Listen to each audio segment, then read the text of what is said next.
Hello everyone, let's see the question and question says which of the following statements are true. इनमें से कौन कौन से statements जो है वो ट्रू है, सत्य है। ठीक है, first statement, periodically banks do not submit information to RBI on how much they are lending to whom at what interest rate etcetera. So guys, यहाँ पर ये पूछा जा रहा है कि बैंक जो होते हैं पेरियोडिकली यानी समय समय पर आरबीआई को ये इंफॉर्मेशन सबमिट नहीं करते हैं कि उन्होंने कितनी लैंडिंग करी है, मतलब कितना उन्होंने लोन दिया है, ठीक है, किसे दिया है, कितनी ब्याज की दर पर दिया है।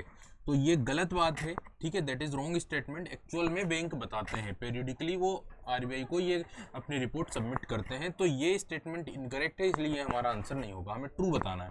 Then the reserve bank of India does not supervise the functioning of formal source of loans. तो रिजर्व बैंक ऑफ इंडिया जो फॉर्मल सोर्स ऑफ लोन है उनको सुपरवाइज नहीं करती है। भाई ये भी गलत बात है, करती है। ठीक है, जो भी फॉर्मल सोर्स ऑफ लोन है उनको सुपरवाइज करने का ही तो काम है आरबीआई का। ठीक है, जैसे बैंक वगैरह हो गए। Next, the RBI monitors the banks in actually maintaining cash balance. तो आरबीआई क्या करती है, मॉनिटर करती है the banks in actually maintaining case balance. That is the right answer. ठीक है, इसलिए यही हमारे क्वेश्चन का आंसर होगा, क्योंकि हमें ट्रू बताना है।